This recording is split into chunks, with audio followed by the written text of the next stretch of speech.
नमस्कार दोस्तों, जय श्री महाकाल, जय माता दी। स्वागत करते हैं आपका हमारे YouTube चैनल एस्ट्रो ज्ञान में। तो तुला राशि वालों, हो जाइए सावधान, क्योंकि आने वाले अप्रैल महीने में राहु और केतु अपना असली खेल शुरू करने वाले हैं। अब होगा बहुत बड़ा तांडव।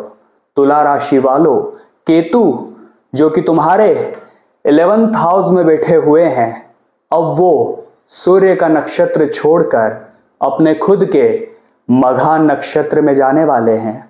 और आपको बता दे, जब जब ऐसा होता है कि कोई ग्रह खुद के नक्षत्र में जाता है तो वो और ज्यादा बलवान हो जाता है, उसकी शक्तियां और ज्यादा पावरफुल हो जाती है और फिर उसका व्यक्ति के जीवन पर उतना ही गहरा असर पड़ता है। साथ ही साथ राहु भी अभी खुद के ही नक्षत्र में मौजूद है, यानी शतभिषा नक्षत्र। यानी राहु और केतु का खुद के नक्षत्र में होना तुम्हारे जीवन में क्या धमाल मचाने वाला है। क्या बहुत बड़ी खुशखबरी है या फिर खतरे की घंटी है? एक एक बात आज की वीडियो में होगी। इस वीडियो को साधारण समझने की गलती मत करना, क्योंकि ये वीडियो तुम्हारे लिए आखिरी मौका है खुद के जीवन में एक नए बदलाव का। जिस परेशानियों में तुम उलझे हुए हो, जिन समस्याओं से तुम पीड़ित हो, उनसे बाहर निकलने का ये आखिरी मौका है। इस वीडियो को बिल्कुल अंत तक देखना, क्योंकि ग्रह गोचर के आधार पर एक एक बात मैं तुम्हें बताने वाला हूं। क्या परिवर्तन होंगे, किन सावधानियों का पालन करना है ताकि भयंकर दुष्प्रभाव से तुम बच जाओ, और साथ ही साथ 3 जरूरी उपाय जो तुम्हें राहु और केतु के दुष्प्रभाव से, उनके कमजोर होने से बचाएंगे। वो तीनों उपाय इस वीडियो के अंत में तुम्हें मिलेंगे। तो इस वीडियो को बिल्कुल अंत तक देखना और एक एक बात को बहुत ध्यान से सुनना। लेकिन सबसे पहले, अगर तुम्हें भी इस तरह की वीडियोस पसंद आ रही है तो लाइक जरूर कर देना और साथ में कमेंट बॉक्स में राधे राधे लिख देना। इससे हमें बड़ी प्रेरणा मिलती है इस तरह की और वीडियोस बनाने की। दोस्तों, राहु और केतु दोनों ही पाप ग्रह, छाया ग्रह माने जाते हैं। यह अशुभ ग्रह है। जब किसी को निशाना बनाते हैं तो उस इंसान को सिंहासन पर से उठाकर रोड पर ले आते हैं। लेकिन तुम्हारी राशि के लिए, यानी तुला राशि के लिए, यहाँ पर 3 बड़ी खुशखबरी है। बात को बहुत ध्यान से सुनना। किन क्षेत्रों में तुम्हें खुशखबरी मिलने वाली है और कहाँ तुम्हें सावधानी बरतनी है, एक एक बात मैं तुम्हें बताने जा रहा हूं। कान खोलकर मेरी बात को सुन लेना और एकदम शांत दिमाग से बात को सुनना, क्योंकि ये तुम्हें कहीं और सुनने को नहीं मिलेगी। जो जानकारी मैं दे रहा हूं उसे कोई झुठला नहीं सकता। वो 100% तुम्हारे जीवन में होने वाली है। सबसे पहली खुशखबरी तुम्हारे लिए है, यहां पर 11th हाउस में केतु का होना और 5th हाउस में तुम्हारे राहु का होना, यानी आय के नए स्रोत बनने की संभावना पूरी है। धन लाभ की प्रबल संभावना है। पैसा जिसका तुम काफी समय से इंतजार कर रहे थे, वो पैसा जो तुमसे दूर भागता था, तुम्हारे हाथ में नहीं टिकता था। बचत के नाम पर तुम्हारा खाता शून्य है। प्रभाव यहीं पर जमने वाला है कि धन लाभ होने की पूरी संभावना है। पैसा भर भर कर आएगा। आय के नए स्रोत भी बनेंगे, क्योंकि केतु का ये नक्षत्र परिवर्तन तुला राशि के लिए बहुत शुभ साबित होने वाला है। तुम बड़े खुशनसीब हो कि यहाँ पर तुम्हारे लिए ब्रह्मांड की नई योजनाएं बन रही है। पैसा आएगा, लेकिन पैसा बचाना तुम्हारे हाथ में होगा। पैसा बचाओगे नहीं तो नए मौके भी नहीं बनेंगे, नई बचत भी नहीं होगी और तुम खुशखबरी मिलने के बावजूद भी खुद की जिंदगी में कुछ परिवर्तन नहीं कर पाओगे। दूसरी खुशखबरी जो तुम्हारे जीवन में बहुत बड़ी आने वाली है, बात को ध्यान से सुनना। जो तुम्हारा 11th हाउस होता है वो कहीं ना कहीं नेटवर्क का होता है, कहीं ना कहीं लोगों से जुड़ाव का होता है, यार दोस्त का होता है, रिश्तेदारों से मिलाप का होता है। लेकिन यहां पर खतरे की घंटी ये बज रही है कि 11th हाउस में केतु मघा नक्षत्र में पहुंच चुके हैं।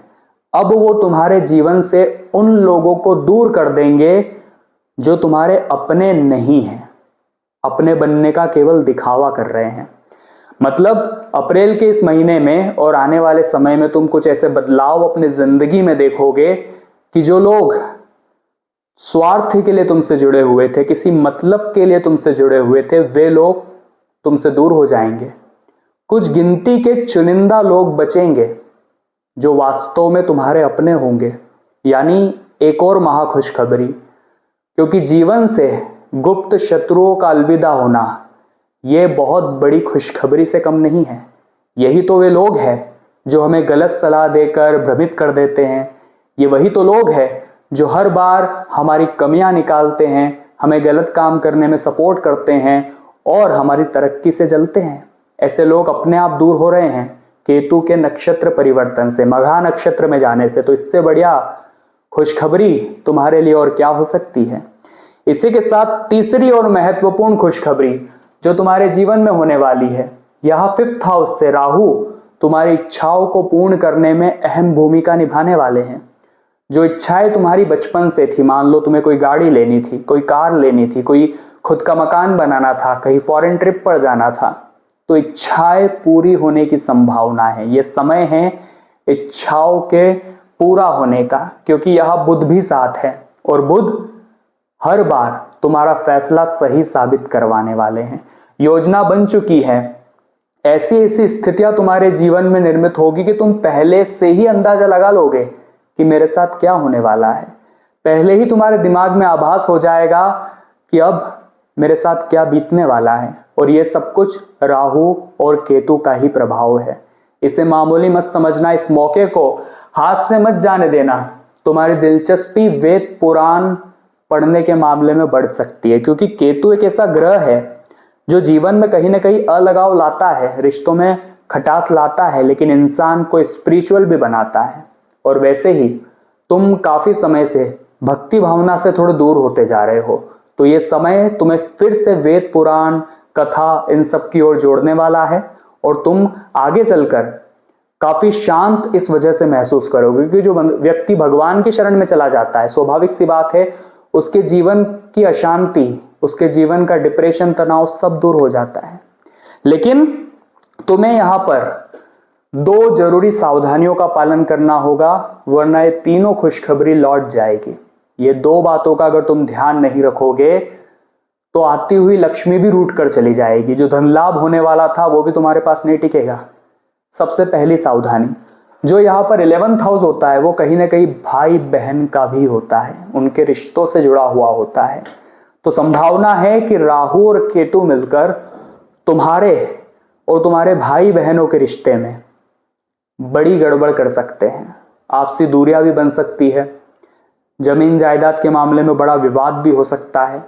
ऐसी स्थितियां बन सकती है कि सालों तक बातचीत बंद हो जाएगी। बहुत संभल कर रहना, वरना बहुत बड़ी गड़बड़ में फंस जाओगे। क्योंकि प्रेम तो बहुत है, लेकिन ये ग्रहों का प्रभाव ऐसा जमेगा, नक्षत्र परिवर्तन ऐसा दगा तुम्हें देगा कि रिश्ते तार तार हो जाएंगे। तो संभाल कर रहना, प्रेम बनाए रखना, बहसबाजी में मत उलझना। जो बात बुरी लगी उसे मन ही मन समाप्त कर देना, बोलकर विवाद मत करना। ये चेतावनी तुम्हें मैं दे रहा हूं। दूसरी और सबसे महत्वपूर्ण सावधानी तुम्हारे लिए रहेगी कि धन लाभ तुम्हें होने वाला है, पैसा आने वाला है, आय के स्रोत बनने वाले, तो तुम्हें अपनी सेविंग्स बढ़ाने पर ध्यान देना है, क्योंकि खर्चे भयंकर बढ़ सकते हैं। अब ये तुम्हारे हाथ में है कि तुम कितना अपने हाथों को कसकर पकड़कर चलते हो, जेब कितनी संभाल कर चलते हो, ये तुम्हारे हाथ में है। तो वहां थोड़ा तुम्हें सचेत रहना है, सावधान रहना है, खर्चे पर लगाम लगानी है, वरना जो कुछ भी मिलने वाला था वो मिलने के बावजूद भी तुम्हारे हाथ में कुछ नहीं बचेगा। अब 3 महत्वपूर्ण उपाय बताना चाहते हैं। ये तीनों ही उपाय तुम्हें करने हैं, तभी तुम इन दोनों ग्रहों के दुष्प्रभाव को खत्म कर पाओगे और बहुत सारी खुशखबरियां तुम्हारे पास आ पाएगी। लेकिन उससे पहले वीडियो को एक लाइक जरूर करना। इस तरह की वीडियो बनाने में, पूरी ग्रह संरचना निकालने में घंटों की मेहनत लगती है और तुम्हारे एक लाइक से हमारा बड़ा मनोबल बढ़ता है। तो लाइक जरूर करना, और तुम्हारी कोई भी समस्या है तो नीचे कमेंट बॉक्स में जरूर बताना, उसका निवारण देने की हम पूरी कोशिश करेंगे। सबसे पहला उपाय जो मैं तुम्हें बताना चाहता हूं, ध्यान से बात को सुनना। तुम्हारे जो पितृ है, तुम्हारे जो पूर्वज है, पितृ देवता, तूने उनका ध्यान करना है। उनके निमित्त दक्षिण दिशा में एक देसी घी का दीपक जलाना है और हर अमावस को या हर 11 को गौ माता को हरा चारा खिलाना है। पितृ देवता की सेवा करने से, पूर्वजों की सेवा करने से, बड़ों का मान सम्मान करने से राहु और केतु बड़े मजबूत होते हैं। दूसरा उपाय तुम्हारे लिए रहेगा, कोई भी गरीब लोग है, कोई भी जरूरतमंद लोग है, उन्हें तुम्हें कंबल का दान करना है। जी हाँ, काले रंग के कंबल का दान करना है। तुम कहोगे गर्मी के मौसम में कंबल दान, लेकिन अभी नक्षत्र परिवर्तन के चलते ये उपाय करना बड़ा जरूरी है। तीसरा और सबसे जरूरी उपाय, मेरी बात को बहुत ध्यान से सुनना, जो केतु है उसके इष्ट देवता है भगवान श्री गणेश, और गणेश जी महाराज को अगर प्रसन्न करना है तो उन्हें लड्डू का भोग लगाना है, उन्हें दुर्वा अर्पित करनी है और मंत्र बोलना है, ओम गण गणपतिये नमः, ओम गण गणपतिये नमः। ये तीनों उपाय राहु और केतु के दुष्प्रभावों को कम करेंगे। केतु का मघा नक्षत्र में गोचर तुम्हारे लिए वैसे तो शुभ फलदायी है, लेकिन तुम्हारी छोटी छोटी गलतियां रास्तों में अड़चने पैदा करती है। तो खुद को सचेत रखना, इन उपायों को जरूर करना, और वीडियो पसंद आई हो तो लाइक करना मत भूलना। चैनल को जिन लोगों ने सब्सक्राइब नहीं किया है वे जल्दी से सब्सक्राइब करके बेल आइकन को प्रेस कर लेना, ताकि तुम्हें हमेशा ऐसी वीडियो समय पर मिलती रहे। सभी दर्शकों को राधे राधे।